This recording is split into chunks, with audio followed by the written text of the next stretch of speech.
საღამოშიდობისაგ მალობთ რომ გვიყურებთ მატრიცის დღევანდელ გადაცემას დავიწყებთ სტუდენტურ პროტესტზე საუბრით თბილისის სახელმწიფო უნივერსიტეტთან შეკრებილი ახალგაზრდები დღეს უნივერსიტეტის ხელმძღვანელობის გადაწყვეტილებას აპროტესტებდნენ რომლის თანახმადაც რამდენიმე მაღალკვალიფიციურ პედაგოგს ლექტორს თანამდებობის დატოვება მოუწია. იყო სხვა მოთხოვნებიც, დეტალებით რას ითხოვენ ახალგაზრდები რექტორატისგან მატრიცაში ოთარ კობახიძე სტუდენტთა გაერთიანება ნარინჯისფერი კლუბის წევრი.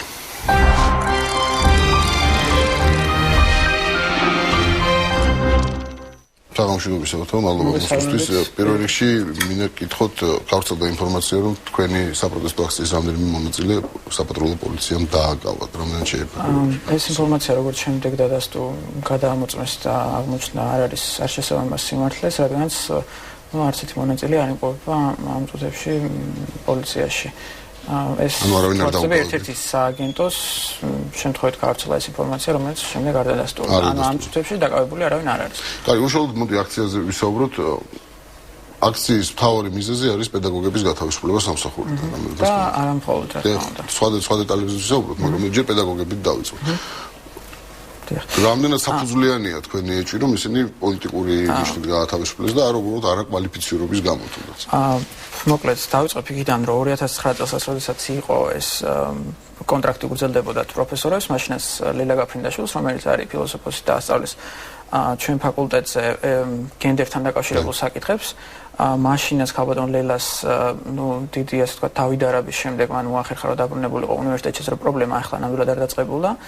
და წელს უკვე გამოცხადა ახალი კონკურსი სამწლიანი ვადის გასვლის შემდეგ, რომელშიც კონკურსანტებმა შეიტანეს საბუთები და ქალბატონმა ლელა გაფრინდაშვილმა ვერ გადალახა კონკურსის პირველი ეტაპიც კი. ქალბატონი ლელა გაფრინდაშვილი არის ერთ-ერთი საუკეთესო სპეციალისტი გენდერის საქართველოში, მინდა გითხრათ და მისი კომპეტენციის, ასე ვთქვათ, თეჩქვეშ დაყენება ნამდვილად არ არის, ასე ვთქვათ, მიზანშეწონილი იგივე ადმინისტრაციის თუ ასე ვთქვათ, იმ ადამიანების მხრიდან, რომლებიც ასე ვთქვათ, იმ საბჭოში შედიოდნენ, რომლებმაც ლელა გაფრინდაშვილის კანდიდატურა დაიწუნეს, არ არიან მასზე მაღალი დონის პროფესიონალები და ასე ვთქვათ, ის ადამიანები, რომლებსაც ხელეწიფებათ ამნაირი ლექტორების გაშვება, ასევე ქალბატონ ლელასთან ერთად ეს იყო ჟურნალისტიკაზე ხათუნა ჩარკვიანი. ქალბატონ ხათუნას მე პირადად არ ვიცნობ, თუმცა როგორც მისი სტუდენტები აცხადებენ, იგი არის ძალიან გამოცდილი და კვალიფიციური კადრი და მისი გათავისუფლებაც, ასე ვთქვათ, გარკვეულ პოლიტიკურ სარწმუნოს უკავშირდება. რაც შეეხება ხა ქალბატონ ლელას, მე გახდით მისი სტუდენტი და მანამდეც ქალბატონ ლელას საჯარო ლექციებით, ასე ვთქვათ, სამოქალაქო აქტივიზმი ნამდვილად შესაშური არის, ასე ვთქვათ, და იგი არის პროფესორი, რომელიც დაუფარავად ყოველთვის ამბობს თეთრზე თეთრს, შავზე შავს და ყოველთვის აკრიტიკებს იმას, რაც არ მოსწონს და არ არის სამართლიანი. ზოგადად პროტესტის ერთ-ერთი შემადგენელი იყო ზოგადად ლექტორებთან დაკავშირებული საკითხი. ესეთი ფრაზაც კი იყო, რომ წაიყვანეთ უსაქმური ლექტორები და დაგვინიშნეთ კვალიფიციური პედაგოგები. უსაქმური ლექტორები საკმაოდ ბევრი არიან და სწორედ ამ ფონზე არის განსაკუთრებით გამზაფრებული ის, რომ ლელა გაფრინდაშვილის ნაირი პროფესორები, ასე ვთქვათ, ასეთ პროფესორებს აგდებენ უნივერსიტეტში. ესეთი კითხვა მაქვს, გავიგე რომ ერთ-ერთ ფაკულტეტზე დეკანი ამავე დროს იმავე ფაკულტეტის სტუდენტია. ეს გახლავთ ბატონი ანდრო ბარნო, ცოტა პარადოქსულია, მაგრამ პარადოქსები უნივერსიტეტში ნამდვილად აღარ გვიყვარს. ანუ თან დეკანია და თან სტუდენტია? ბატონი ანდრო ბარნოვი, როგორც აღმოჩნდა, წელს ჩააბარა დოქტორანტურაზე და არის დოქტორანტურის სტუდენტი თუ დოქტორანტი. და ამავე დროს 17 აგვისტოს დაინიშნა ჩემი სოციალურ და პოლიტიკურ მეცნიერებათა ფაკულტეტის დეკანად. და თავისივე ფაკულტეტზე არის დოქტორანტი თან. თავისივე ფაკულტეტზე გახლავთ დოქტორანტი და ამავე ფაკულტეტზე, ასე ვთქვათ, სწავლობს. ცოტა პარადოქსული არის, თუმცა ეს ფაქტია და მას რა თქმა უნდა ჩვენ თვალს უსწორებთ. და რაც შეეხება ლელა გაფრინდაშვილის ნაცვლად ადამიანი, რომელიც მოვიდა, ეს რამდენადაც ჩვენთვის არის ცნობილი, ასწავლიდა სასულიერო სემინარიაში და ეს რელიგიის პედაგოგად უფრო გამოდგება, ვიდრე გენდერის სპეციალისტად და მე ნამდვილად არ ვიცი ლელა გაფრინდაშვილის ნაცვლად ვინ შეიძლება წაიკითხოს ეს ლექციები. ნაჩქარები ხომ არ არის თქვენი პროტესტი? იქნება გეცადათ, იქნება ეს ახალდანიშნული ლექტორი არანაკლებ კვალიფიციურია, ვთქვათ, უფრო მეტად კვალიფიციურია. ესე მსჯელობა რომ ის ადრე მუშაობდა სადღაც, ეს თულის ჩვენ არ ვიცი რა საკეთებია. ყოველ შემთხვევაში ჩვენ ვიცით ერთი, რომ ლელა გაფრინდაშვილის აქვს 12-წლიანი მოღვაწეობა უნივერსიტეტში და ამ პერიოდის განმავლობაში მან დაამტკიცა, რომ ის ნამდვილად იყო ღირსეული პროფესორი. და ის ადამიანი, რომელიც მოდის უნივერსიტეტში მის ნაცვლად, არ არის დიდი პედაგოგიური გამოცდილება არ აქვს და ის რომ ყოფილიყო, ხა ეს არ არის პერსონებზე ლაპარაკი აქ და მე კონკრეტულად ლელა გაფრინდაშვილს არ ვიცავ, მხოლოდ იმის გამო ვთქვათ, რომ ის არის ლელა გაფრინდაშვილი, მაგრამ მე ამ შემთხვევაში ვდგავარ სამართლიანობის და სიმართლის მხარეს. და სიმართლე არის ის, რომ უნივერსიტეტიდან ლექტორი ყოველგვარი მიზეზის გარეშე მან ვერ გადალახა კონკურსის პირველი ეტაპიც კი და გასაუბრებამდეც კი არ მივიდა. და ის რომ ლელა გაფრინდაშვილი ვინ არის და რას წარმოადგენს როგორი კვალიფიციური კადრია ძალიან ბევრმა იცის უნივერსიტეტში და სწორედ ამას უკავშირდება ის სამხელა საპროტესტო მუხტი რომელიც ამან გამოიწვია და შემდეგ ამ პრობლემას მიებას ვთქვათ ის პრობლემები რომელიც წლებია გვაწუხებს სხვა პრობლემა წლებია გაწუხებს წლების განმავლობაში წლების განმავლობაში ძალიან გვაწუხებს ერთ-ერთი ეს არის შეიძლება პრიმიტიული მაგრამ ესეთი პრობლემა რომელიც აწუხებს 20000 სტუდენტს ეს არის არ არის გამართული საგნების არჩევის ასე ვთქვათ პროცედურა არ არის მოწესრიგებული და უნივერსიტეტს, რომელსაც აქვს 48 მილიონიანი ბიუჯეტი, ვერ შეიძინა 1,5 მილიონიანი სერვერი, რომელსაც მოაგვარებდა ამ ბაზების პრობლემას. ნაბატი, მე დიდი ხნის წინ დავამთავრე უნივერსიტეტი და მაშინ სტუდენტებს არ ჰქონდათ უფლება საგნების არჩევების. ანუ იყო რაღაცა მყარი სქემა იყო, რასაც სწავლობდით. ეხლა სხვანაირად. ეხლა არის ეს ბოლონიის პროცესი, რომელსაც ჩვენ ამდენიმე წლის წინ მივუერთდით და სწორედ ეს ბოლონიის პროცესის დამსახურება არის სტუდენტი თვითონ ირჩევს საგანს, თუმცა ამან ნორმალურ ქვეყნებში ანუ არის რაღაცა საპროფილო საგნები და დანარჩენი და დამატებითი საგნები. ალბათ ესე მუშაობს. ესეთი კონკრეტულად გაწერილი ვთქვათ უმეტეს შემთხვევებში არ არის რომელ სემესტრში რა უნდა ისწავლო. რა თქმა უნდა არის რამდენიმე მაპროფილებელი საგანი, მაგრამ გაქვს ასევე არჩევითი საგნებიც და ამ საგნების არჩევა და მსხვილების მოწესრიგება იქცა რამდენიმე წლიანი პრობლემა, რომლის მოგვარებასაც ეხლა როგორ არის? რას ნიშნავს არის მოუწესრიგებელი? ანუ ვერ არ გაქვთ ინფორმაცია რა კურსებია, გიჭირთ ჩაწერა კურსებზე რომლებზეც გინდათ იმ საგნებზე რაში არის პრობლემა რას გულისხმობთ მოწესრიგება მოკლედ სერვერი უნივერსიტეტში როგორც მოგახსენეთ ასწავლობს 20000-მდე სტუდენტი დაახლოებით და 20000 სტუდენტს ემსახურება სერვერი რომელიც არის გათვლილი 3000 კაცზე შესაბამისად როდესაც გამოცხადება თქვა საგნების არჩევა და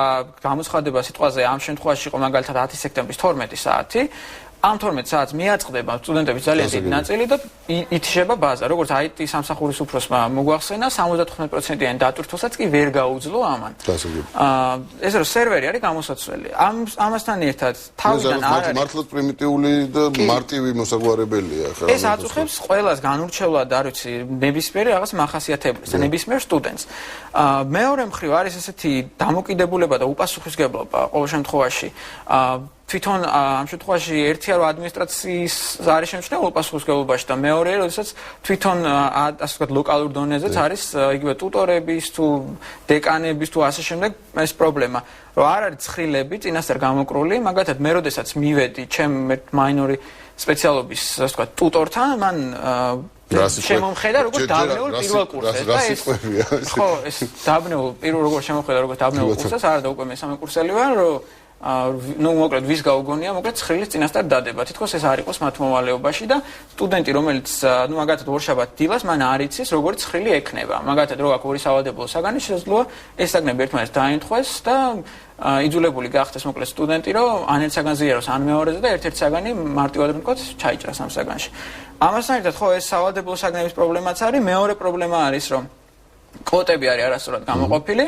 და დასწრების პრინციპი კი სამართლიანი იქნებოდა, მაგრამ ეს არ უნდა გავდეს რაღაცა, არ ვიცი, სამკურსო საერთო ბრძოლას ეს საგნების არჩევა. მე ფიქრობ, ისედაც თუ ადამიანს უნდა რაღაცა ისწავლოს, ეს დასწრებაზე არ უნდა იყოს დამოკიდებული. შესაბამისი საკმარისი ადგილი უნდა იყოს ალბათ იმ ჯგუფში უბრალოდ. ნუ სიტყვაზე ამ შემთხვევაში დასწრების პრინციპი იმას რო გულისხმობს, მაგალითად, რომ მე ერთ სემესტრში გაველი პოლიტიკურ სოციოლოგიას და მეორე სემესტრში გაველი გენდერის სოციოლოგიას, ეს ამ შემთხვევაში შეიძლება განსხვავება არ ქონდეს, მაგრამ როდესაც ეს დასწრება ნიშნავს იმას, რომ ამ თუ შენ ადგილზე არ იქენი დათმულ დროს და ესე ვთქვათ, საათები არ გაათენე კომპიუტერთან და ამ ჩვენს ბაზასთან დარჩების საგნის გარეშე და ძალიან ბევრი სტუდენტი არის დღეს რომლებსაც უბრალოდ საგნები მარტივად რა თქვა არ აქვს არჩეული და ვერაფერს ვერ ისწავლიან და ამასთან დაკავშირებით რაც ნიშნავს რომ ავტომატურად ისინი გაირიცხებიან არასაკმარისი კრედიტები ექნება არასაკმარისი კრედიტების პრობლემა ბუნებრივია დგას მაგრამ გარიცხვით ამ შემთხვევაში ხდება მერე რომ რამდენიმე კვირის მერე ან ერთი კვირის მერე ან რამდენიმე დღის მერე ხდება ადგილების დამატება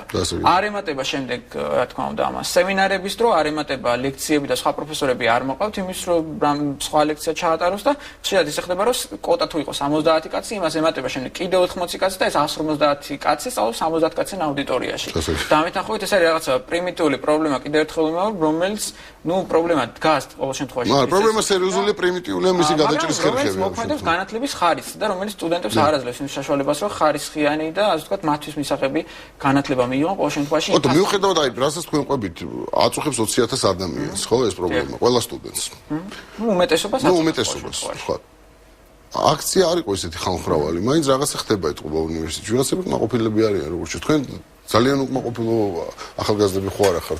ხო, რაღაცა უმადური ახალგაზრდები კი შეგვარქვეს სამწუხაროდ საბედნიეროდ, მაგრამ პრობლემა იყო მაგათაც მე ხა შორს ვარ იმას რისგან 20,000 სტუდენტი გამოვიდა ამბაზების პრობლემას გააპროტესტეს ბუნებრივია, მაგრამ ნაწილმა ალბათ მოახერხა საგნები და ნორმალურად დაერჩა და კომფორტულად არის. 300,000-მა ვინც მოასწრო, სერვერმა ვისაც გაუძლო. ვინც მოასწრო ალბათ, ნაწილი არ იმყოფებოდა საერთოდ აქეთ იყვნენ რეგიონებში და ზოგიერთი იძულებული შექნა რომ ჩამოსულიყო აქ და შემდეგ აქედან აერჩა და ბუნებრივია ხა რეგიონიდან ჩამოსვლაც თბილისში უფრო თბილისელი უფრო მიასწრებს ყოველ შემთხვევაში იმ საგანზე და ასეთი პრობლემები. თუმცა სტუდენტების რაღაც გარკვეულ ნაწილში ვხედავთ ნიჰილიზმს სამწუხაროდ, რომ ეს პრობლემები არ მოგვარდება, იმიტომ რომ როდესაც არის შეხვედრები ადმინისტრაციის წარმომადგენლებთან, როდესაც იყო ასეთი აქციები, არის დაპირებები კონკრეტული ადმინისტრაციის მხრიდან, მაგრამ დაპირებები არ სრულდება, რაც სტუდენტების საფუძვლიან, სტუდენტების დიდ ნაწილში საფუძვლიან ეჭვს იწვევს, რომ ეს აქცია მოკლედ ხო არ არის მორიგი, ასე ვთქვათ, წყლის ნაღვა, ესე რომ. დღეს მიიღეთ რამე დაპირება,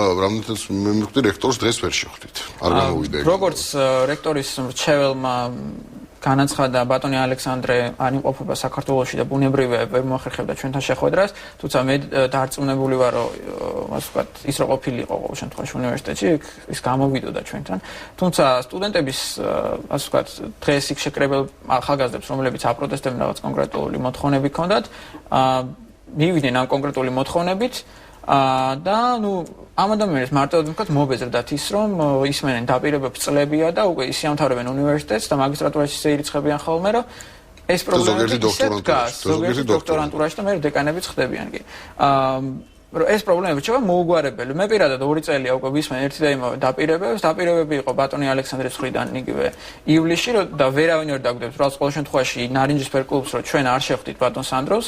შეხვედრა იყო რამდენიმეჯერ მაისის შემდეგ სანამ სწავლა დასრულდებოდა და ვღებულობდით ერთი და იმავე დაპირებებს რომ მოგვარდება ბაზა, იქნება მიუნხენის ტიპის რაღაცა, მიუნხენის უნივერსიტეტის გამოცდილება იქნება ეს სერვერი, რომელიც იქნება 40,000 კაცზე გათვლილი და ასე შემდეგ, თუმცა ეს პრობლემები არ არის დღეს ჯერ კიდევ აღმოფხული სამწუხაროდ. არ აღმოიფხრო პრობლემები, მიიღეთ მორიგი დაპირებები და რა მოხდება? მოკლედ, ჩემი ესეთი არ ვიცი წინასწარმეტყველება დავარქვა თუ პროგნოზი, ჩემი აზრით ეს სტუდენტები, რომლებიც პრობლემაც არ მოგვარდება, სავარაუდოდ ისევ გააგრძელებენ და გავაგრძელებთ პროტესტს. ჩვენ ბუნებრივია შორს ვართ იმ აზრისგან და მე პირადად და ჩემი მეგობრები შორს არიან იმ აზრისგან, რომ რაიმე ბუნტი უნდა მოხდეს, როგორც ეს დღეს უნივერსიტეტის გვერდზე თუ არ ვწევი და ჯერ ერთი სამარცხვინო, როდესაც ეს განცხადება კეთდება უნივერსიტეტის Facebook-ის გვერდიდან გებულობთ ამას, იყო სრულიად ასე ვთქვათ უპასუხისმგებლო, რომ თითქოს ის სტუდენტები ცდილობდნენ შეჭრას და ბუნტის და არეულობის მოწყობას, ესეთი გეგმა არ არსებობდა და არავის არ ქონია და იმის და მიუხედავად, რომ მე იქ დაგვიანებით მივედი სამწუხაროდ, ესეთი არავის არ ქონია, უბრალოდ სტუდენტებს სურდათ რომ შესულიყვნენ უნივერსიტეტში და მათ არ იცოდნენ უმეტესობამ რომ იქ რექტორი არ იმყოფებოდა და მეც მოგვიანებით გავიგე და უნდათ რომ რექტორისთვის ასე ვთქვათ გადაეცათ. თუნდაც სტუდენტების შესვლა უნივერსიტეტში რატომ უნდა იყოს აღქმული ბუნტაც სტუდენტებისთვის არ არის. მე გეტყვით იგივე გუშინწინდელ ამბავს, როდესაც ჩვენ მანამდე გავაპროტესტეთ კონკრეტულად მხოლოდ ერთადერთი პრობლემით გამოვედით რომ ბაზების პრობლემა მოგვარებული იყო და ჩვენ გვინდოდა რომ მაღლა ავსულიყავით ხოლმე კიბეებზე დგომა ეს და ჩვენ ნამდვილად არა ვართ ის ადამიანები რომლებიც რაღაცა ისტერიკებს ვაწყობთ უნივერსიტეტში ვაპირებთ ხოლმე კიბეებზე დგომას და ეს A4 ფორმატის ფურცლების დაჭერას ხელში აზედაც პოლიცია ამ შემთხვევაში გულისხმობ დაცვის სამსახური უნივერსიტეტის უკაცრავად გადაგვეღობა წინ და მათ განაცხადეს რომ ეს არ შეგიძლიათ და არ აგიშვებთ აქ იმის და მიუხედავად რომ მე და ჩემი მეგობრები იხდიან 2250 დარს უნივერსიტეტში მათ ხანდახან უზღუდავენ ამ უფლებასაც კი ეს შინიათ რა არ ვიცი რატო ეს ადამიანები რაღაცა იმას არაპირებენ ეს არის სულ მშვიდობიანი პროტესტი რომელიც კონსტიტუციურად აქვს ადამიანს ამის უფლება რომ გამოხატოს პროტესტი და მით უმეტეს გამოხატოს სტუდენტმა უნივერსიტეტში რომელიც კრიტიკული აზრის განვითარებას უნდა ემსახურებოდეს თუმცა არის ყოველთვის ხელისშეცლის ფაქტორები და მე ჭვი მაქვს რომ იმ ნახევარ საათიან პერიოდში როდესაც მე არ ვიყავი იქ სწორედ მოხდა ესეთი შემთხვევა, რომ სტუდენტებს უნდა ქონდეთ უფლება, რომ შევიდნენ უნივერსიტეტში თავისუფლად. სტუდენტებს უნდა ქონდეთ. ისინი არ ყოფილან არც იარაღებით მისული, არ ყოფილან რაღაცა იმე ბლაგვის საგნებთ, რომ ვინმესთვის რაიმე დაეშავებინათ. ისინი იყვნენ მისული კონკრეტული მოთხოვნებით იქ და ასე ვთქვათ, ცდილობენ და ეს არის ერთ-ერთი გზა იმისა, რომ სტუდენტმა პრობლემა დააფიქსიროს. როგორც შემდეგ აღმოჩნდა, ადმინისტრაციის წევრები სულაც არ ფიქრობენ, რომ ეს არის პრობლემა. ძალიან დიდი მადლობა, თო წარმატებას გისურვებთ, იმედია, რომ ბაზის ამბები მაინც მოგვარდება. აღარაფერს ვამბობ იმაზე, რომ პოლიტიკური ნიშნის პედაგოგების დათხოვნა ხა ეს პოლიტიკური ნიშნის პედაგოგების დათხოვნა არის ერთ-ერთი სერიოზული საკითხი და ჩვენ ბუნებრივია არ ვაპირებთ შევეგუოთ იმ უსამართლობას, რაც ხდება დღეს. მით უმეტეს, როდესაც საუბარია ისეთ ღირსეულ პროფესორებზე, რომლებიც ნამდვილად იმსახურებენ პატივისცემას და ისეთ პროფესორებზე, რომლებსაც ინატრებდა ნებისმიერი ევროპული უნივერსიტეტი, არათუ საქართველოს რომელიმე უნივერსიტეტი. ძალიან დიდი მადლობა. ოთარ კობახიძე, სტუდენტური ნარინჯისფერი კლუბის წარმომადგენელი იყო მატრიცის სტომარი, გადაცემის შემდეგ ნაწილში მანანა ბერიკაშვილი, კოალიცია ქართული ოცნების გურჯაანის მაჟორიტარი დეპუტატობის კანდიდატი. რეკლამა. ძალიან მოკლე შესავალი, მატრიცის სტუმარია მანანა ბერიკაშვილი, კოალიცია ქართული ოცნების მაჟორიტარი დეპუტატობის კანდიდატი გურჯაანის რაიონში.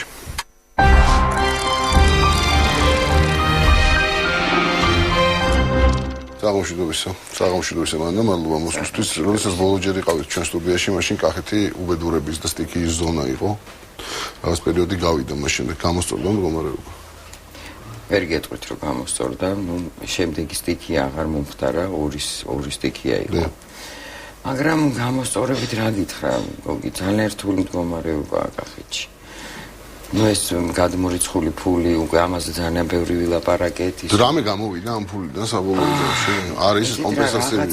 რაღაცა ვერ გეტყვით. ძალიან კაცრი იყო, თქვა ბიძინა ივანიშვილმა თქვა, რომ მე გადავიხდი 80 მილიონს და გავაკონტროლებ, რომ ეს ფული მოხმარდეს კახეთს. ჩვენ სერიოზულად ვაკონტროლებით, ჩავატარეთ აღწერა, ვიარეთ კარ ყველა ოჯახში შევედით, დაახლოებით ზარალი დავთვალეთ იმ ხალხთან ერთად, ვისაც დააწყდა თავს ეს უბედურება. ჩვენი გათვლით, მინიმალური ზარალი იყო 5000 და ზემოთ და ამაზე ნაკლები, ფაქტიურად შეუძლებელია ისე დაითვალო, რომ 1500 ლარში ჩადერო ეს ზარალი. მაგრამ მოხდა, ზოგს გადაუხურეს, ზოგს არ გადაუხურეს, რა ნიშნით არჩევენ ხალხს, განსაკუთრებით გაღატაკებული ხალხი დარჩა გაღატაკებულად მოგეხსენებათ და მოკლედ დავსდებთ ახლა დღესაც ამ საქმეს მე ჩამოვიტანე წერილები ესე იგი უამრავი წერილი დამიგროვდა მოსახლეობისგან და სულ ვიცახი რომ უნდა გამოვცე წიგნად იმიტომ რომ ამაზე კარგი მემატიანე ჩვენს ხელისუფლებას რაზე არის წერილი ძირითადად თავენთ გაჭირვებაზე არის კოლოსალური პროცენტები სესხების 46 პირველად ფურცელს რო დავხედე არ დავიჯერე 46%-ით გამოტანილი ფული რაღაცა 42% 36 იმიტომ რომ ჩხამქიმიკატი იყიდოს რამენაირად ეს ტრაქტორი მოიყვანოს თავის ასე თქვათ ვენახში და ამ შემდეგ როგორი ნამუშევარი აქვს იცი ხალხს აი იყო ვენახები სადაც მეგონა რომ დახატულია ნახატია და არა ნამუშევარი და განადგურებული ვისაც გაუნადგურდა ხო გაუნადგურდა ვისაც არ გაუნადგურდა მაინც გაუნადგურდა იმიტომ რომ პება ეს ყურძენი არ მუშაობს თველი 2012 არ არის იცით რა არის ხშირ შემთხვევაში ესე იგი ეუბნებიან რომ ჩავიბარებთ მაგრამ მოდიან გლეხები და ამბობენ რომ არ ჩაიბარეს ყურძენი დგანან რიგში თუ ჩვენ ავტეხავთ ხმაურს მერე ღვთისნებით იბარებენ ზოგიერთ შემთხვევაში და მადლობას მეუბნებიან ხოლმე რომ გაიხარეთო რა კარგია ჩემი ყურძენი ჩაიბარეს ლაპარაკი იყო რომ არათ იბარებენ რა თქმა უნდა არ იბარებენ იმიტომ რომ მე ხარისხს ამოწმებენ ის თუ დარჩა მტევანი ვენახზე და თუ ან დალპა მერე და განაცრისფრდა და იმას ახლა ნაკლები ფასი აქვს და ამ შემდეგ იქ მთელი მახინაციებია მოგეხსენება მე გავერკვიო ეთქო მაგაზე მეღიმება რა უცე ასე რომ ძალიან რთულ იცი გოგი მე ერთი რამე მინდა თქვა და აი მართლა უთხრა ყველა იმ ადამიანს, ვინც ვისაც კიდე ეჭვეპარება დაუშვათ იმაში, რომ ვერ მოუარა ხელისუფლება ამ ქვეყანას, მე ესე ბილად ვიტყვი. აი ჩამოვიდეს ჩემთან გურჯაანში და წამომყვეს. დაგეგმილად კი არა. მაგრამ იცოლებოდა რომ მაინც კახეთი გურჯაანი მდიდარი რაიონია, მდიდარი რეგიონია. იყო, მე მახსოვს რომ იყო ასეთი მდიდარი, სხვა შორის იცი რა მიგანიშნებს ამაზე, რომ შევდივარ სახლებში, იმხელა სახლებია წარმომართული, რომ გაგიკვირდება რა და გაუფეთურებული. ეს ერთი თემა. და მეორე, აი მე ვერაფრით ვერ წარმოვიდგენდი, რომ შეიძლება აი ესეთ საქათმეებში ადამიანები ცხოვრობდნენ. ბუკვალურად გოგი ეს მონათხრობი არის სხვა ადამიანს არ აქვს პურის ერთი ნაჭერი პურის ფული ოღონდ მართლა არ აქვს პროცენტულად გაგიჟდები რამდენი დაავადებულია სიმსივნით დიაბეტი ცერებრალური დამბლები გაჟონვა ყოველ მეორე კაცს ზოგს ყმა აქვს მოქცეული ზოგი ძლივს დადის და თირკმელის დაავადებები, აი ორივე თირკმელი გადაგვარებული. ჩამოვიტანე ხა სად რა რომელ კედელს მივაწყდე, არ ვიცი, როგორ მივეხმარო და ვეხვეწები, რომ ცოტა ხანი მაცადეთ ხალხო, მაგრამ დაავადება რო არ იცდის. აი გაგიჟდები ხალხი რა დღეშია რა. აი მე მაგალითად სანამ არ წავიდოდი, გახსოვს ჩვენი პირველი შეხვედრა, ხო? როცა ჩვენ ვისაუბრეთ ზუსტად. ამის წარმოდგენა შეუძლებელი ეს თუ არ ნახე შენ თუ არა. რა დღეშია, იცი? მიზან მიმართულად, იცი როგორი შტაბეშტილება მაქვს, რომ აი ცოტაც და მოგდება. აი ცოტაც და აღარ იქნება. პრობლემას აღარ იქნება. აი ესეთი მდგომარეობა. მაგრამ დღეს ვესაუბრებოდი ადამიანს, რომელიც იმერეთის რეგიონში არის ამ საარჩევნო პროცესებში ჩართული და მან მითხრა, რომ მიუხედავად იმისა, რომ ეს სოფლიდან სოფელში დავდივართ, ადამიანებს ხვდებით. ხო, მათ შორის ხარდამჭერებს, ადამიანებს, რომლებსაც ჩვენ და მე სიმპათია აქვს, არც ერთს არ შემოუთავაზებია ჩვენთვის, იქნებ ჩვენთან ოჯახში შემოხვიდეთ, იმდენად გაჭირვებაო. კახეთშიც ესეა. სუსტად, აი მე სულ ვეუბნები იცი შეხვედრებზე, რომ აი ღმერთო მომეწი იმის საშუალება და გადმოხედოს ღმერთმა და ჩვენმა რა თქმა უნდა მოქმედებამ რომ მე 1 წლის მერე ჩავიდე იქ და გაღიმებული კახელები დავინახო გოგი წარმოუდგენელია ყველა შეხვედრაზე 2 და 3 თვალცრემლიანი მამაკაცი მხვდება აი წარმოიდგინე 60, 70, 80 წლის მამაკაცები აი ესე თვალები ზემოთ აწეული ცრემლი შეეგონო მოწანწკარებს ცრემლები ამის მე ვერ წარმომიდგენია ნუ თუ ამას ვერ ხედავდნენ აქამდე ეს რა არის ასეთ მდგომარეობაში ხალხის ჩაგდება არის ხალხი საერთოდ სოფელში თუ იქაც დაცლილი ახალგაზრდობა ხალხში მოხუცები დარჩენილები რას თქვენ ჩამოთვალეთ და ესეთი დაცლილი არ არის სოფელი არის მაინც ხალხი და ახალგაზრდებიც არიან რა თქმა უნდა ცირე რაოდენობით ყველას ვისაც საშუალება აქვს რომ გამოიქცეს და ისწავლა უამრავი წერილია რომ დამეხმარეთ ვერ აგრძელებს ჩვენი შვილის სწავლას აი მოეწყო მაღალი ქულებით მაგრამ არა გვაქვს ის კი არა რომ სწავლის გადასახადი გზის ფული მარტივად არ აქვს გზის ფული სოფლიდან სოფელში რომ ჩამოვიდეს და სოფლიდან გურჯაანში რომ ჩამოვიდეს და იყიდოს კარტოფილი არ ვიცი ნუ საშინელი მდგომარეობა უიმედობაა თუ იმედი მაინც არის არა იცი რა არის კახელი კაცის ბუნება მე კიდე არ ვიცოდი ხა მე მთელი კახელები ვარ თუ ყველა სახში ძალიან მომთმენია უკიდურესად მომთმენია კახელი მაგრამ აი ვინც გამოდის მე შემიძლია დავიტრაბა ხო რომ ძალიან ბევრი ხალხი მყავს შეხვედრებს აიცი რომ აი რამდენი აი სოფელში რომ ჩადაგდ რამდენი ადამიანი გამოდის მაგალითად გუშინ ჩამოვედი მე ხო გუშინ საღამოს ქოდალოში მქონდა შეხვედრა და ახაშენში და ერთგან იყო 250-300 კაცი ეხლა მეტი ვეღარ დავთვალე ზე თან ვიდექი სხვა რო ლაპარაკობდა და ესე ვითვლი მაინტერესებდა ერთგან უფრო ნაკლები აი 100 კაცამდე მაგრამ ის რომ გამოდის და დგას და გეუბნება რომ ხალბატონო მანანა ჩვენ გადაწყვეტილი გვაქვს იმას წყალი არ გაუვა რა თქმა უნდა არის ის კი არა რომ აი ადრე მე ვამბობდი რომ აი შეშინებულია ხალხი ხალხი არ არის შეშინებული ხალხს არ აქვს ინფორმაცია არანაირი გესმის რაშია საქმე ეხლა იხვეწებიან ჩვენ გავხსენით სხვადასხვა დიდ სოფლი ძალიან დიდი რეგიონია და სოფლებში სადაც ჩვენი ის გვაქვს ოფისები იქ დავდგი ტელევიზორი ამ ოფისებში და იქ იკრიბება ხალხი და ერთად უყურებს. დღეს მაგალითად კოლაგიდან დამირეკეს, რომ დილით შალვა რამიშვილის გადაცემას უყურებდნენ, იმიტომ რომ მე ელოდებოდნენ, რომ მე იქ ვისაუბრებდი. ანუ აი რაღაცა დაიძრა და რა თქმა უნდა თელავის აქციამ და ბატონ ბიძინას ჩამოსვლამ თავისი საქმე, სერიოზული საქმე გააკეთა და ჩამოვა ეხა გურჯაანშიც აუცილებლად და მთელ კახეთს შემოივლის, იმიტომ რომ და შიში იცირისია ისეთი ხმები ვრცელდება პირდაპირ აი ძალიან სასაცილოა. ნუ მაგალითად ეუბნებიან რომ კალმისტრები იქნება და იქ იქნება ვიდეო თვალი და ვაი თქვენ შავი ტყავის ბრალი თუ არ შემოხაზეთ ხო ის რომ მაგალითად ტელეფონებით უნდა გადაიღონ თანასწავლეს ყველა უნდა გადახაზო ჯერ მერე ხუთიანი შემოხაზო და მერე გადაიღო ის კი არა რომ რაღაცა ხო ანუ ბევრნაირად აშინებენ მე სულ ვეუბნები რომ რისკი შინიათ ორ რიცხვში თქვენ თუ თქვენ არჩევანს გააკეთებ და რასაც ფიქრობთ იმას გააკეთებ. არ იქნება ეს ხელისუფლება. რასაც თქვენ ყვებით, რასაც თქვა სხვა რეგიონებიდან ჩამოსული, თქვა ადამიანები ყვებიან, მაჟორიტარობის კანდიდატები არიან, ისინი თუ სხვა უბრალოდ რეგიონებში მაცხოვრებლები, ამ უკიდურეს გაჭირვებაზე რისიღა ეშიგნიათ. ეს ვერ გავიგე. რისი შეიძლება გეშინოს, როდესაც ფშიერი ხარ და კვდები. ძალიან რთულია ჩვენთვის ამის გაგება.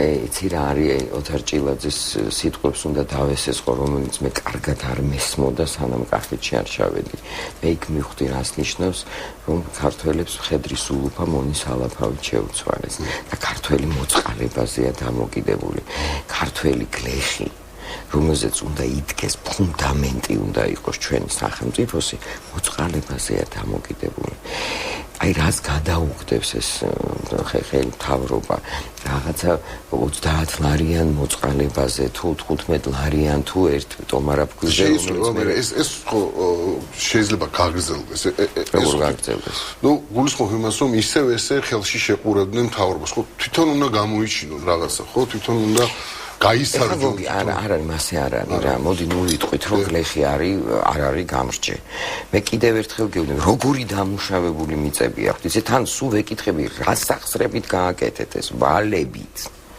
მაგრამ მე მას არავინ არ ეხმარება ამის რეალიზაციაში მარტივი რაღაცები არ არსებობს სოფლად არ არსებობს მაცივრები არ არსებობს გაზაღების ბაზარი ნება არ არსებობს ხელისუფლების რომ არ დაულპეს სახლში და არ ღირდეს 10 კაპიკი ასეთი შრომა ხვდები თორე არ არის ეგრე შრომობს ის გლეხი შროი უნდა ოღონდ დაასაქმე კატასტროფა აი ყველა მეკითხება რომ არ შეიძლება რომ საპენსიო ასაკმა დაიწიოს და სულ ჩხუბობ ამაზე ხალხო ხო არ გაგიჟდით მე ვთხარი პირიქით ჩვენ აი ჯანი გაქვთ ხო ჯანმრთელები ხარ და უფრო ჯანმრთელები იქნებით როცა საყოველთაო დაზღვევა იქნება და ხარში დაგიდგებათ სახელმწიფო და უნდა იშრომოთ მე მაგალითად პენსიაზე გასვლა შეურაცხყოფა მგონია რომ ჯერ რა დროს ჩემი პენსიაა რა ისინი არ არის ისინი აბსოლუტურად სხვანაირად ფიქრობენ ფული არ არის ხო რეგიონში საერთოდ ფულის ნიშნები როგორც ასეთი არ მოიპოვება აბსოლუტურად კახეთშიც იგივე მგონია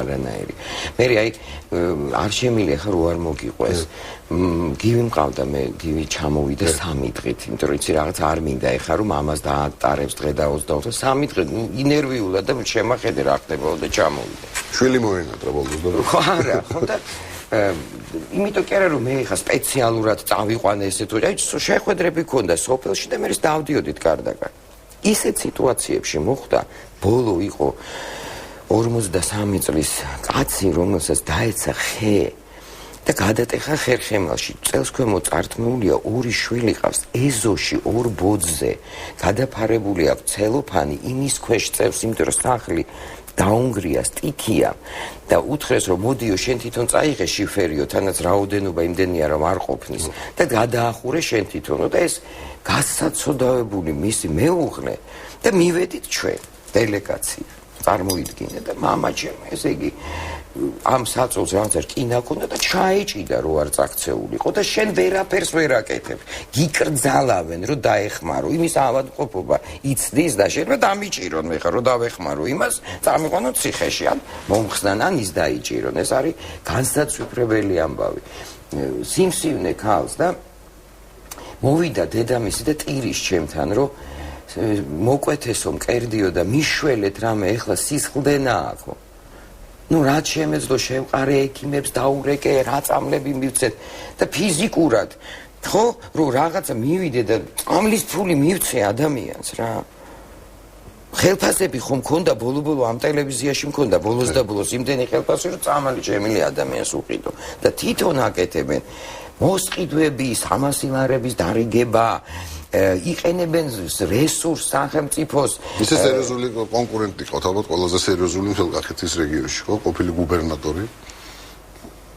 რასაკეთებს ის ალბათ არ ვიცი ვერ გეტყვით მე მას ნამდვილად არ ვიცნობ და კომენტარს ვერ გავაკეთებ თუმცა ერთი რამ შემიძლია ვთქვა რომ მე რომ ყოფილიყავი მაჟორიტარობის დეპუტატი რეგიონში მე ამდენი წელი გუბერნატორი ნამდვილად ჩემს სურათებს ხობე არ გამოვაკრავდი იმიტომ რომ ალბათ რაღაც საქმე გაკეთებული მექნებოდა ისეთი რომ ჩემი ხალხისთვის ცნობადობის პრობლემა არ იქნებოდა არ ვიცი ვერ გეტყვი ღმერთმა ხელი მოუმართოს ღმერთმა გაუმარჯოს თავის გზაზე მას თავის საქმე აქვს მე ჩემი საქმე მაქვს ნამდვილად ვერ ვიტყვი რომ ეხლა მოდიან და ქვებს მესვრიან ჯერჯერობით ასეთი რამ ნამდვილად არ ხდება ამაზეც ალბათ მადლობა უნდა გადავიხადო რომ არ მესვრიან ქვებს ამ ხრივ ჩემთან ჯერჯერობით სიმშვიდეა და რა ვიცი მე არ მეშინია მე მგონია რომ მე აუცილებლად უნდა გავიმარჯვო იმიტომ კი არა რომ მე ვარ განსაკუთრებული ადამიანი და რაღაცა უნდა მოიხიბლოს ყველა მე ვიცი რისთვის მივდივარ იქ ზუსტად ვიცი და 100% პასუხისმგებელი ვარ რომ თუ მე იმ საქმეს ვერ გავაკეთებ გოგი მე თუ იქ კიდე დაავადმყოფებული და მშიერი ადამიანები ერთი წლის მერეც იმ კახეთში იქნებიან მე აი სახალხოდ გამოვალ ძალიან დიდ ბოდიშს მოვიხდი მთელი საზოგადოების წინაშე და საერთოდ წავალ ამ ქვეყნიდან. იმიტომ რომ ეს არის წარმოუდგენელი.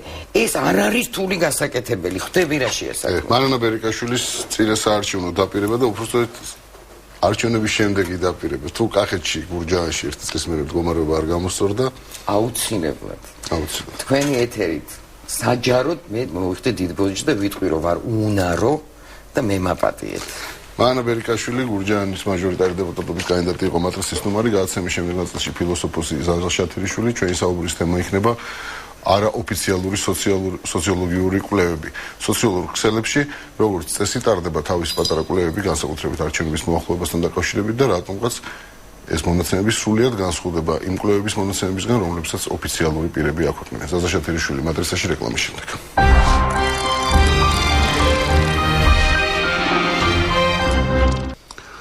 სოციოლოგიური გამოკითხვები მოსახლეობის განსაკუთრებულ ინტერესს იწვევს ყოველთვის.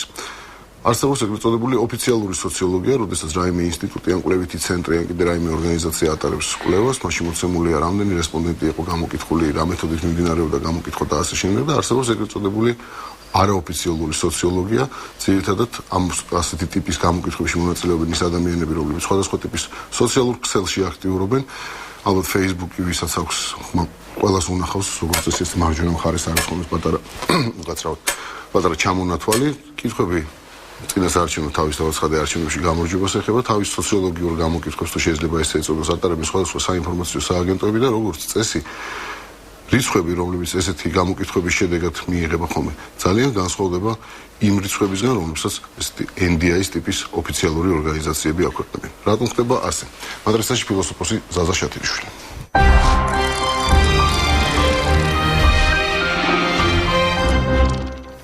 საღამოშიდობის ეზაზე მადლობა არის ხო ესეთი რაღაც განსხვავება ამ შორის თუ ეს რაღაც სუბიექტური აღქმის საკითხი მე და ესეთი სერიოზული მომხმარებელი ვარ რომელსაც ყოველდღიურად მიხდება ყოფნა და სხვადასხვა საიტებზე და მართლა ძალიან დიდი განსხვავება აი ხშირად სხვადასხვა საიტებზე გარდა Facebook-ისა ტარდება გამოკითხვა ნუ ზოგან არის 3 დღის განმავლობაში ზოგან 1 კვირის განმავლობაში უნდა ვთქვა რომ უდიდეს ნაწილში ამ საიტებისა და მეც ვიღებ ხოლმე მონაწილეობას ცხადია იმიტომ რომ ხშირ შემთხვევაში ვერ ხედავ თუ შენ არ მეხმა ვერ ხედავ ვერ ნახავ შედეგებს როგორც წესი აი მაგალითად მარტო ავიღოთ აი ქართული ოცნებისა და ნაციონალური მოძრაობის დაპირისპირება ხო ნუ აი დაახლოებით ესეთი რიცხვებია ხა რასაც მე ვუყურებ 88 9 82 აი დაახლოებით აი ბოლხანებში там ხშირად ვადევნებ შეიძლება რაღაც განვიხილოთ როგორც სოციოლოგიური გამოკითხვა საერთოდ თუ რეპრეზენტატულობა და ასეთი სიტყვები რადგან არ მომწონს მე თვითონ სოციოლოგი არა ვარ და ეს არ არის ჩემი სპეციალობა ნამდვილად მაგრამ ახლა აბსოლუტ დილეტანტის დონეზე და თან რაც მისაუბრეთ ჩემს ახლობელ სოციოლოგებთან გარკვეული აზრით საკმაოდ რეპრეზენტატულია იმიტომ რომ ნუ აი განსაკუთრებით პირველი 2 დღის განმავლობაში როგორც წესი კონტროლი და რაღაცა არ არის ნუ მე ხდება ხოლმე თუ უცებ ძალიან უცებ დიდი მნიშვნელობა მიენიჭა რაღაცა ტიპის გამოკითხვას, მე ხდება ხოლმე ჩარევა. ხო, იმიტომ რომ მეც მინახავს მაგალითად ფორუმებზე განსაკუთრებით როდესაც გამონთელი მობილიზაცია ხდება, ამა თუ იმ იდეის მომხრეების რომ ან განსაკუთრებით სხვა შეიძლება როდის იყო, იცი? აი საუკეთესო ქართველი, საუკეთესო რუსი, იქ სერიოზულად მოხდა მე ჩასწორება, იმიტომ რომ საქართველოში პირველ ადგილზე მგონი სტალინი იყო, რუსეთშიც მგონი სტალინი იყო და რუსეთში ნამდვილად სტალინი იყო საქართველოში საბელში გადიოდა და დარწმუნებული ვარ პირველ ადგილზე. ამიტომ გერმანიაში სხვა შორის არ ასაკეთებენ. ახლა იქაც რო ჩაატორო ანონიმურად ალბათ ჰიტლერი გავა პირველ ადგილზე, მაგრამ გერმანიაში უბრალოდ პოლიტიკურად არაკორექტულია და ნაციზმი, ფაშიზმი. ამიტომ საერთოდ არ შედის ეგეთი ადამიანის სიაში. მაგრამ დაუბრუნდეთ ესე ჩვენს ამ მომენტს. ეხლა რო შევხედოთ ხო ეხლა სოციოლოგიური გამოკვლევებისა და არის სხვა გამოკვლევებიც ხო? ენდიაში რო თავი დავიღოთ აი რაც ქართულ სპეციალისტებს ჩაუტარებიათ ხო? ანუ მაგალითად დავიღოთ იაგო კაჭკაჭიშვილის კვლევებს ხო? ნუ საკმაოდ ისეთ სერიოზული კორელაცია დავუშვათ აი ინტერნეტ გამოკითხვასა და მაგალითად კაჭკაჭიშვილის გავს კაჭკაჭიშვილის მონაცემები. ოღონდ რა ხდება? არის მაინც განსხვავებები. რატო არის განსხვავება? იმიტომ რომ ხანუ ინტერნეტში არავის არ ეშინია და პირდაპირ აძლევს ხმას. და აი როდესაც გიგროვდება 40% ადამიანებისა, რომლებიც ამბობენ რომ არ გეტყვი, ხო? და როგორც ეს 40% ესე იყოფა. აი სადღაც 20 ან მეტი ამბობს რომ არ გეტყვი, მეორე ამბობს არ იცის, ხო? აქ რა არის? ნუ ეხლა გამოკითხვები არის, ნუ კონკრეტული ადამიანია, რომელს უნდა შეავსოს, ხო? და უკვე ნუ თლად ანონიმური არ არის, იმიტომ რომ ნუ კონკრეტული ადამიანია. აქედან გამომდინარე არის საქართველოს შეთქმულების თეორიები ხო კალტუიმან ამბობდა კალმისტ აშენებენ რომ კალმისტარშია კამერა, იქაც ხა ხო, რა თქმა უნდა, გაგეცინება და არა მარტო საქართველოში, ხო, ამერიკის პირველად რო ვიღავი ბერკლის უნივერსიტეტში მიწვეული, მეორე თუ მესამე დღეს ადგილობრივმა პოლიტოლოგებმა მითხრეს, რომ 11 სექტემბერი ესო ამათ თვითონ ამათ მოწყობილეო ხელისუფლების. ეს ვერსია არსებობს. და უცებ ვიფიქრე, რომ აი გრაჩოვი რო ამბობდა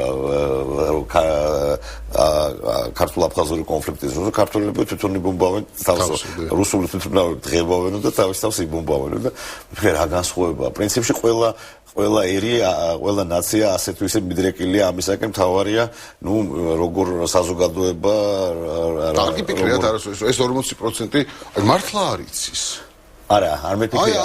არა, ნამდვილად შეიძლება. არა, ამდენი შეუძლებელია. აი, ამაზე ნამდვილად შემიძლია ვთქვა, რომ მე სოციოლოგები, ვისაც ვიცნობ, არა მარტო ქართველები, სხვა შორის, მეუბნებიან, რომ შეუძლებელია. ნუ, იმიტომ რომ არსებობს სტატისტიკა. აი, მაგალითად, აი, ერთი პატარა მაგალითი, ხო? ჩვენ ვართ ევროპული ქვეყანა, სადაც ესე იგი, ნუ ხელისუფლების დისკურსში ჩავვარდები, ხო? და ევროპული ქვეყანა ამ პარამეტრებს აი ჩვენი სასამართლო, გამართული რაღაცა. გამომართლებელი განაჩენები 0.1. ეს არის სტატისტიკა. საშუალო ევროპული არის 30%. ევროპელი რომ ამას დახედავს, ნუ სტატისტიკას ვერ წავუხვალ, იცი? თუ რაღაცაში გინდა იყო ევროპელი და რაღაცაში არა, სტატისტიკა თავს როგორც ჭირი, ისევე სტატისტიკა თავის თავს არ დამალავს. აქედან გამომდინარე, როცა არის 40%, ნუ ყველა ნორმალური სოციოლოგი, მე ვისაც ვიცნობ, როგორც ქართველი, ასევე უცხოელი, ამას ეგეთ რაღაცას, რომ ნუ ასეთი კვლევა, ის კი ველი არის იმდენად გადღაბნილი, რომ უბრალოდ აზრი არა. სხვა შორის აი გუშინდელ გადაცემაში ლინკოლნ მიჩელის იმავეს ამბობდა, ლინკოლნსაც ჩაუტარებია სხვადასხვა ასეთი ტიპის საზოგადო ჰიბრიდულ რეჟიმებს რო უწოდებთ ხოლმე. და ძალიან რთულია ესეთი ტიპის რეჟიმების დროს მართლა სოციოლოგიურმა გამოკვლევამ მოგცეს რაც გარკვეული შედეგი, იმიტომ რომ აქ რა არის ერთი ფაქტორი, რომელსაც მე დავარქმევდი არასრული ინფორმაციის ეფექტს. ანუ ეს რას ნიშნავს? როდესაც ინფორმაცია თანაბრად არ ნაწილდება, სიმართლე არ იციან არა მარტო ქვევით, არამედ ზევით. არა მარტო ხელისუფლების ზემოთ მდგომნი ატყუებენ ქვემოთ მდგომნს, არამედ პირიქით. სხვადასხვა აი ამაში მთელი ანუ გამოკვლევებს აზრი აქვს ისეთ საზოგადოებაში, სადაც ინფორმაცია ჰომოგენურად ნაწილდება. ანუ შეერთებულ შტატებში, ევროპაში და ასე შემდეგ, იაპონიაში და ასე შემდეგ. ჩვენ ამითაც გამორჩეული ქვეყანა ვართ ეს. ნუ ამითაც ჩვენ ვართ ვარდისფერი ქვეყანა იმაზეც, რომ აი ნახევრად რო ამბობენ, ნახევრად დემოკრატიული ან არადემოკრატიული და ასე შემდეგ, ხო? ინტერნეტ გამოკითხვის მინდა დავუბრუნდე. რა შეიძლება იწვევდეს ესეთ დიდ განსხვავებას? მოდი ესე ვთქვათ, ინტერნეტი მაინც ახალგაზრდების არ ამგონია. მე არ ამგონია. უბრალოდ ინტერნეტი არის ყველაზე უფრო ანონიმური და დემოკრატიული ამაზრით, რადგანაც ანონიმურია, ხო? ანუ ყველაზე ობიექტური შესაბამისად. ამაზრით ინტერნეტი არის ყველაზე ესეთი მაჩვენებელი. რა თქმა უნდა, იქაც შეიძლება ისე მოვიდა, ხო? მესამე, მეოთხე დღეს ან რაღაცა თუ თვეები გრძელდება, რა თქმა უნდა შეიძლება манипулირება. პირველი ორი დღე აი 1000 კაცი უკვე გაძლევს ხო 1000 კაცი ხო საკმარისი რეპრეზენტაცია. და იქ აი მაგალითად 1000 კაცი ხო აი სურათი არის ესე იგი სანამ მოასწრებენ манипулირებას, არა ნუ ჩანს რა 80-ზე 60 დაახლოებით ესეა საზოგადოებაშიც.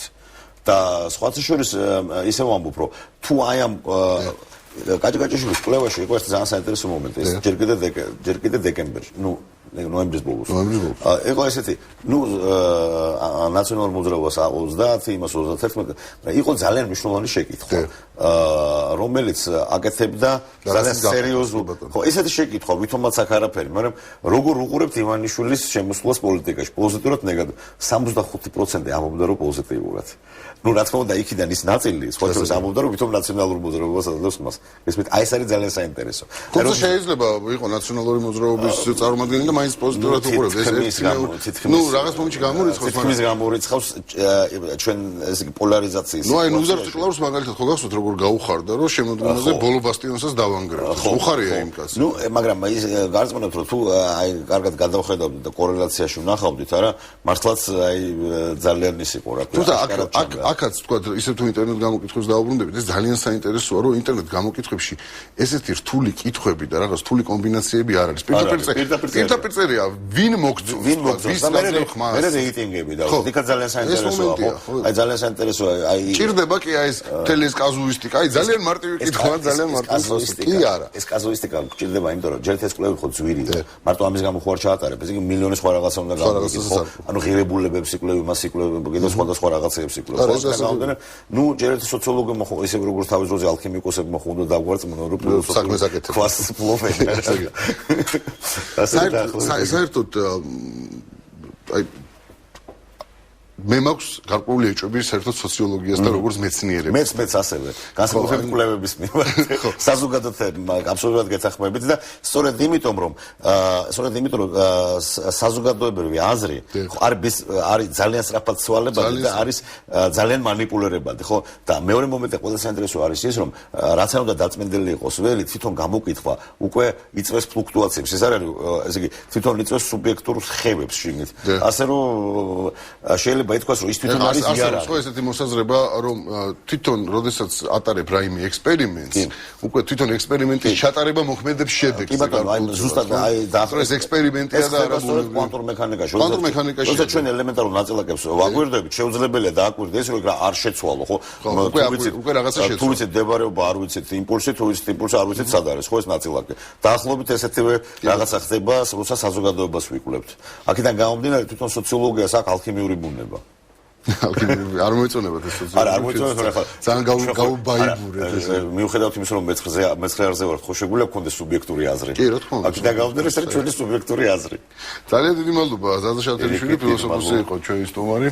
გადაცემა პრაქტიკულად დასრულებულია, მატრიცის დასრულებისთანავე პირდაპირ ეთერშია ვასილ მაღლაფერიძის კონსილიუმი, მე ორ შევათამდე გეშვიდობით. მადლობა.